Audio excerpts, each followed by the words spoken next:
this time. Hi, I'm Keith Osborne. I'm editor of whathouse.com and the What House regional property papers. And today I'm talking to Martin Bellinger of rental housing provider Essential Living. Martin, how are you doing? I'm very well, thanks, Keith. Excellent. You can hear me this time? Yes, I can. Thank you. Fantastic stuff. Would you mind starting by just sort of telling us about who you are and who Essential Living is, please? Yeah, of course. I'm a founding shareholder in Essential Living, and Essential Living is it's a rental housing brand, one of the first in the UK. We're London-based, and we develop, design, and manage new homes from the ground up for long-term rental. The business was set up in 2012 with £150 million of initial equity from London-based M3 Capital Partners, who are a manager of institutional funds. And the idea is to roll out a professionally managed, designed for rent brand across London. As I said, I'm a founding shareholder in the company, and for my sins, I'm responsible for the operational activities, compliance, and I also deal with affordable housing delivery across the business because I have previous career experience in that sector. So Essential Living's sort of byline, if you like, is we aim to rewrite the rules of rental. So can you sort of outline a little bit about what it is about the way you work that might be something quite different for people in the rental market to consider? Sure, yeah, of course. At the moment, unlike hotels or student housing, there are no rental brands as such. So we have a situation where the market is entirely fragmented and disparate. Renters generally are paying higher fees for a very mixed quality of service. The delivery is completely inconsistent. What Essential Living is trying to do is to create a new brand and manage a new type of rental home experience that residents will want to stay in.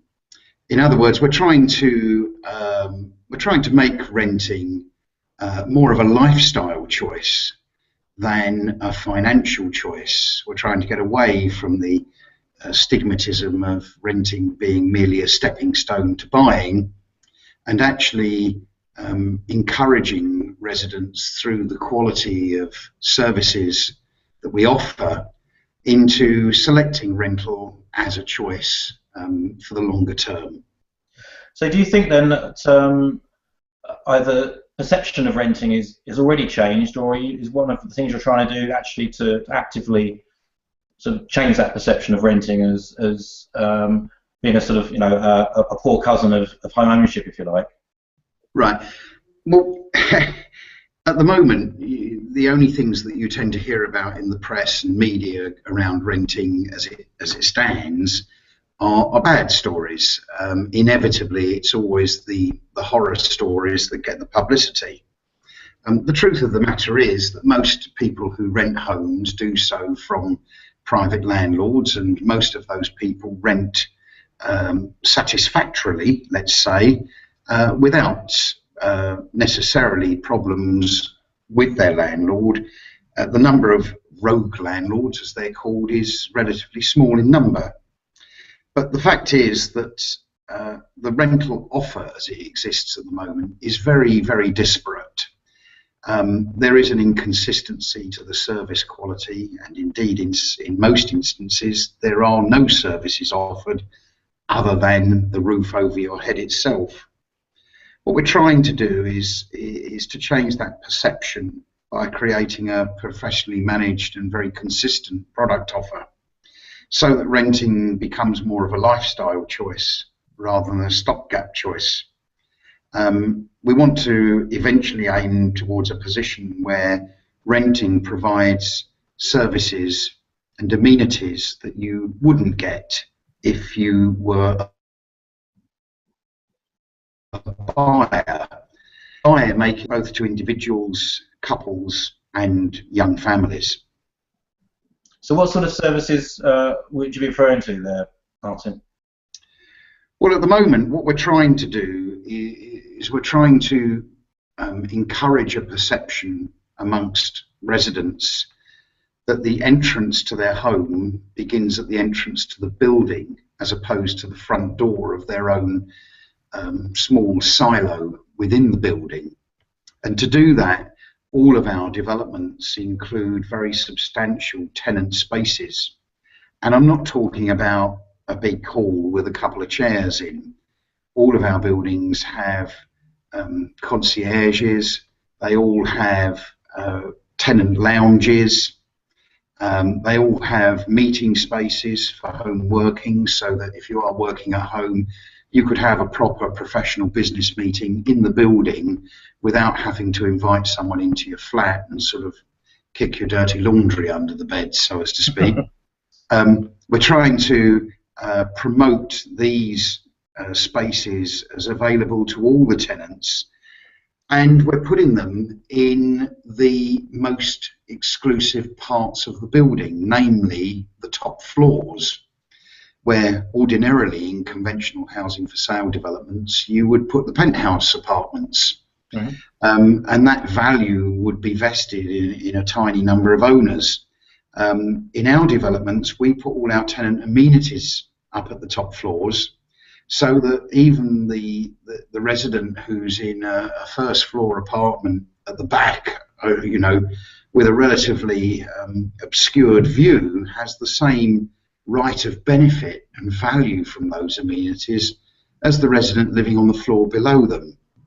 And as a further nuance to this, these amenities include both indoor and outside space, and in all cases they're able to be subdivided into sections by clever partitioning arrangements, which allows residents to book them out for private parties or private occasions, and at the same time allows us as the operator to bring residents together by managed events such as wine tastings and so on. Because we found, one of the things we found from our research overseas is that residents are much more likely to renew their lease if they feel a connection with other residents in the building. The statistics indicate that people are over 80% more likely to renew a lease if they have 3 or more friends in the building. So by encouraging this sense of community and friendship and getting people to actually speak to each other, which is a rather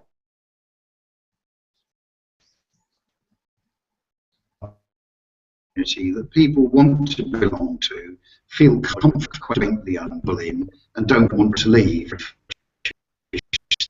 In the sense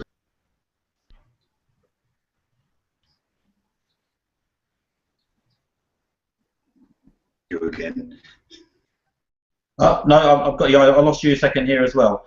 So sorry, I lost the tail end of that, Martin. Sorry about that. No, all I was saying is that by encouraging residents to have this sense of community and friendship, we're hoping that they want to remain in the building for the longer term, and thereby we reduce churn and turnover of tenants, because not only does that give the building a sense, excessive churn gives the building a sense that it's a bolt hole which we want to avoid, but also from a business perspective there are considerable costs in churn, with having to clean and prepare homes, not just the actual rental void itself. Well, of course, you mentioned earlier about overseas. I mean, of course, renting is much more commonplace in other countries, and they have quite a different sort of rental model. Longer-term rents are much more commonplace, aren't they, in places like Germany, they are indeed, for example. So, I mean, was this kind of model then inspired by something similar overseas, or is yours quite a kind of unique approach, would you say? Yeah, I think we've definitely taken our inspiration, certainly in terms of the product and design of the buildings, from the North American model. And we're undoubtedly the first large-scale UK developer to reinterpret the North American model in the United Kingdom and specifically in London. One of the things that we found from our research, visiting other countries and looking at the quality of the rental offer, where, as you rightly say, renting is much more popular, is that this professionally managed approach with a high level of amenity is actually hugely attractive to residents and is a genuine alternative to owner occupation.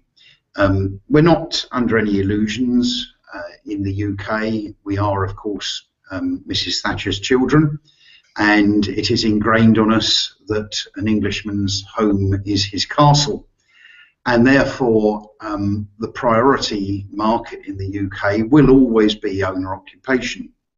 But what's happened is that over recent years, driven by price changes and inward migration towards particularly London, but other urban centres as well in the UK, owner occupancy has become something that is beyond even people in good jobs on well-paid salaries until much later in life. The average age of a first-time buyer in the 32 London boroughs now is nudging 40 years old. And that means that people are renting, even people who are going into owner occupancy are renting generally from the end of their university or college career for approximately 8 to 10 years, which is a long time. Yeah. And presently there's no structure to that market, and as I said earlier, the rental offer is completely disparate and unprofessionally managed and branded.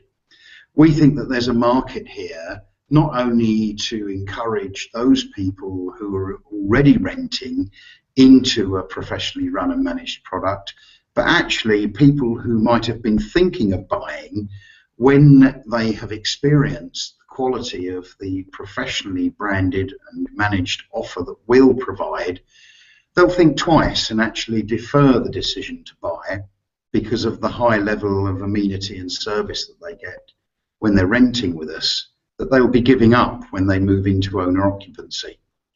And so how would that, obviously you're providing some very high quality amenities there. Is that something that's taken care of in the rent charge itself, or is that a kind of service charge element? How does the model work from the renter's point of view? Right. What we're trying to do is, from the renter's perspective, we're trying to make it as simple as possible. So we're moving towards a situation where there is one rental payment monthly, which includes a set of standard amenities, which are all the things that I referred to earlier: access to these large-scale spaces within the building, a concierge, the attendance service that goes with a concierge, but also to go a bit wider than that and to include things like your energy bills, a very high quality, high bandwidth broadband connection running all the way through, including a high-powered 4G mobile connection running through the building. Now, all of these we're aiming to include in the standard rental. Above and beyond that, there will be services and facilities that tenants can add on. And again, these would be paid through the rent, but as a small surcharge.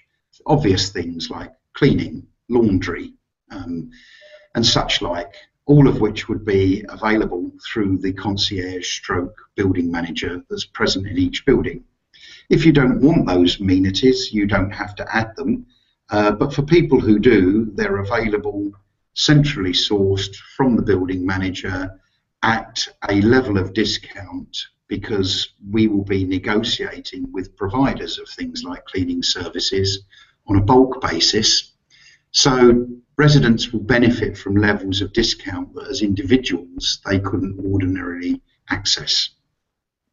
So it's almost like a kind of hotel sort of feel to it then, really, with your sort of basic accommodation with a certain number of essentials built in, and then extra levels of specialist sort of services as and when you need them, and you pay for them.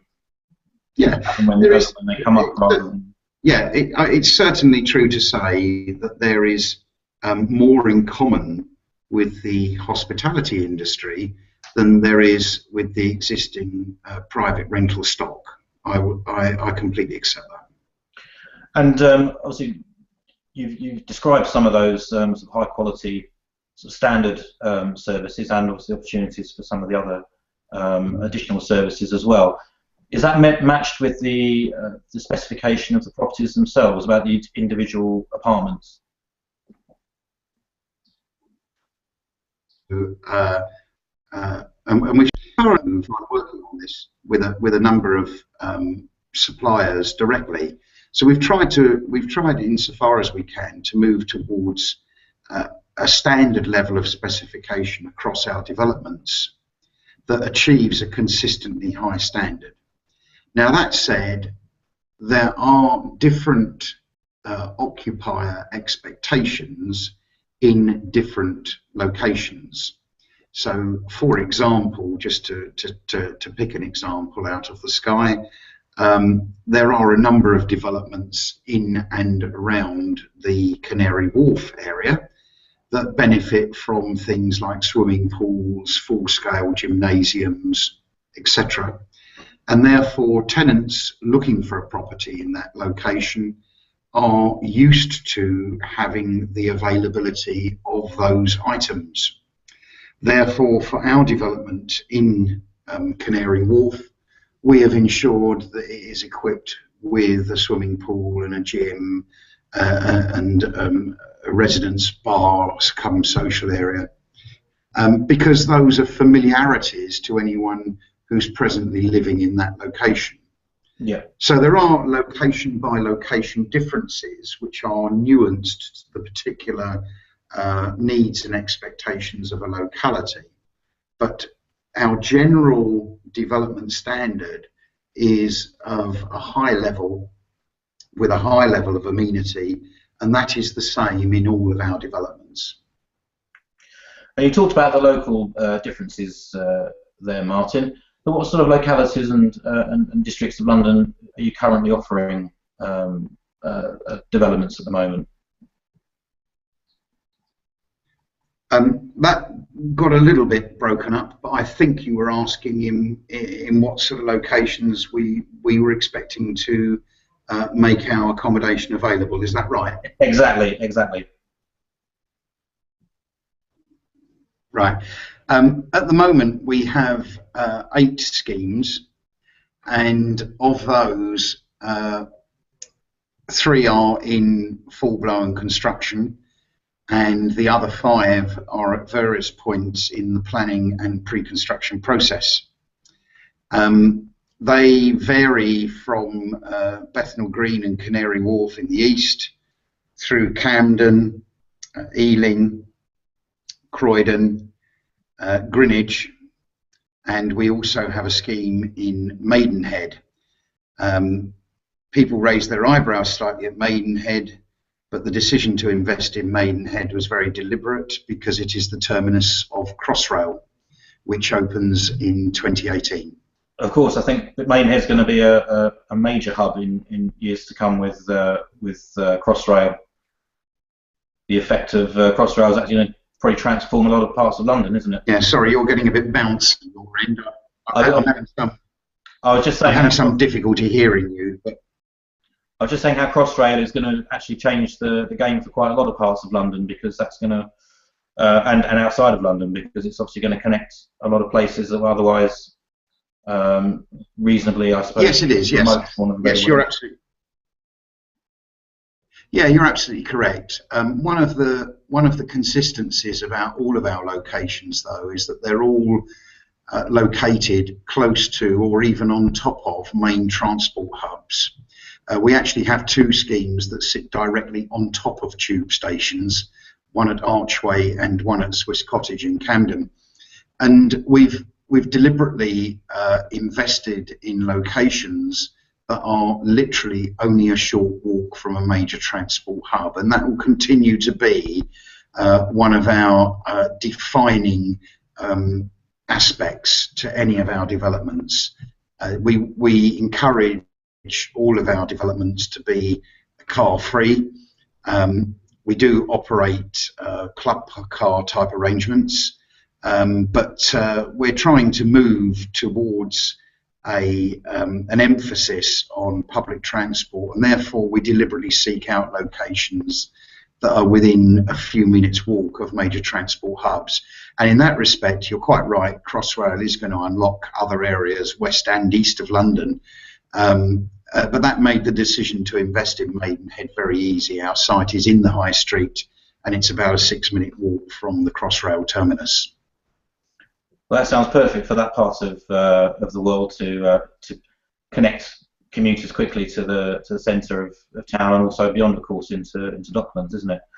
But so how would someone go about renting from you, Martin? Is it a straightforward process? Yes, we're hoping to make it as straightforward as it possibly can be. We have engaged the services of a major bespoke software provider to actually develop for us a internet-based reservation system.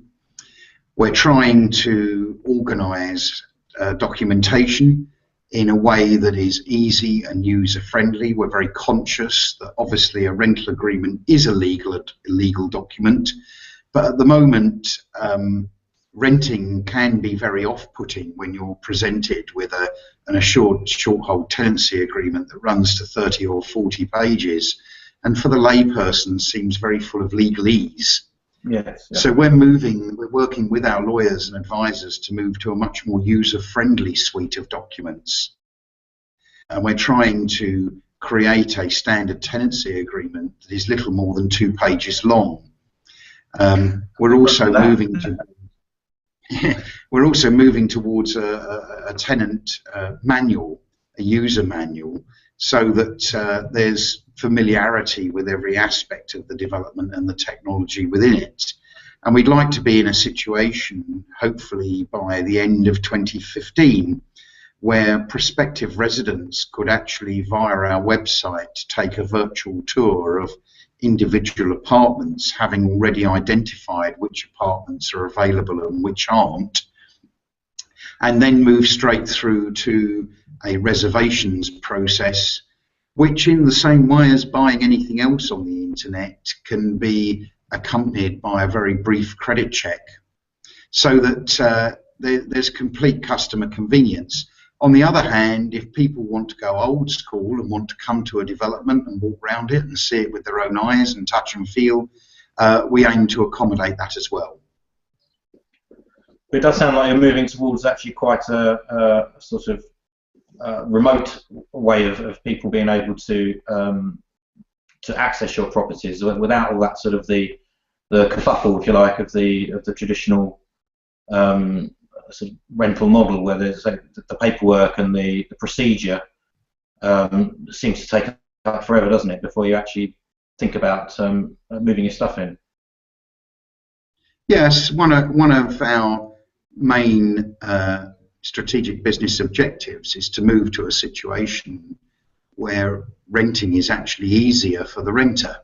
The whole point of our offer is to make it attractive and easy, and to do a fantastic product and a well-managed product is only part of the story. You also have to make it accessible, and that's one of the key tenets of our business strategy. Well, that all sounds very exciting, Martin, and it does sound like a bit of a game changer compared with the model that we've all sort of seen for so long. Particularly if you can cut down that paperwork and that sort of legalese that people find so baffling sometimes.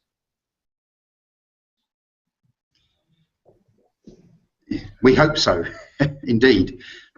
So where are you finding the strongest? So you've got three developments under construction at the moment, and I suppose the nature of rental being what it is, it's not quite like. I'm very sorry, I lost a large chunk of. Oh, sorry, I'll start again. I'm saying with the rental model being what it is, it's slightly different from buying a property, in as much as with your developments under construction at the moment, if they were for private sale, you probably have, if you like, off-plan selling at the moment, but rental is obviously a much more sort of the lead time is much shorter. So when would you anticipate people being able to start making inquiries about moving into one of your developments? Right, that's better. Thank you.